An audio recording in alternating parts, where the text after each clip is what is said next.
All right, guys. We are here continuing this pattern. We're looking at some of the text here. I was linked to this website, and I think it's really, really neat. And as you can see, you kind of just scroll your way across, and there's just so many interconnected verses. And what they're trying to do is they're trying to say, ooh, this shows contradiction. So this one has two. So we're going to click on it, and we're going to see what contradictions lie in store, and see if, without any preparation, I can answer these contradictions. And so I click on this one. Again, I don't know what topic they're dealing with, but it's a one-to-one contradiction. And what I found with almost all of these verses is they come down to a misunderstanding of the context. So this is one, they should be executed. So talking about adulterers being punished. And so what he does is, first verse, a man that committeth adultery with another man's wife, even he that committeth adultery with his neighbor's wife, the adulterer and the adulteress shall surely be put to death. So if you are a willing participant of adultery, you get put to death. There's a whole bunch of laws made to protect people who are attacked or assaulted in a place where they could cry out, and he goes. But if you are assaulted in a field and you don't cry out, well, no one would have heard you anyway, so you're spared as well. So there's a lot of really solid Old Testament laws that protect women. But then there's a verse like this that says, if you are an adulterer or an adulteress and you are committing sin, be put to death. Now, the passage they link to is a passage in John 8, and this is the Principe Adulterae, if you know anything about biblical stuff. And there's a whole textual argument we could get into, but let's not go there. Let's just take it on its face. And it says this, and the scribes and the Pharisees brought unto him a woman taken in adultery. And when they had set her in the midst, they say unto him, Master, this woman is taken in adultery in the very act. Now, what I want you to note is, they only brought the woman. If they caught her in the very act, who is she committing adultery with?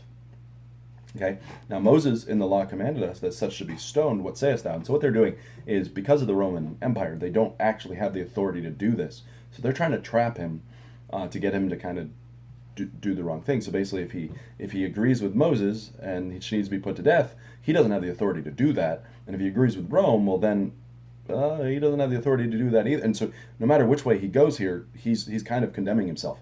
Now look what it says. Is they remind him of the law. Now Moses in the law commanded us that such should be stoned. What sayest thou? And this they said, tempting him, that they might accuse him. But Jesus stooped down, and with his finger he wrote on the ground, as though he heard them not. And so we don't know exactly what he's writing in the soil. People have all sorts of ideas. Some have that he's writing their names down. Some have just whatever. And it says, when they continued asking him, he lifted up himself, and he said unto him, He that is without sin among you, let him first cast a stone at her. And so the idea is, okay, you guys caught her. I mean, there is no doubt she is guilty, but you who are sinless, okay, go for it.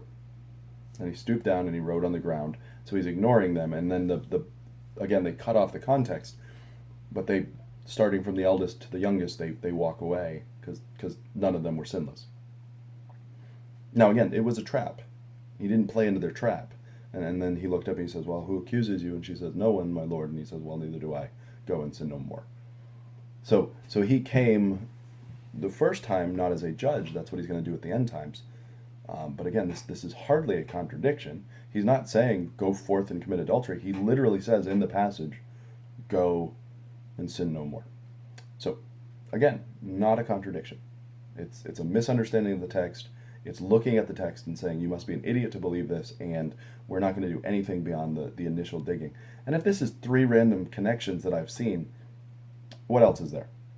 Again, we might continue this in the future, but I just wanted to address it because I keep getting this linked to me, and I just wanted to address how bad these arguments is, which is ironic because one of the books recommended right here is a guide to bad arguments.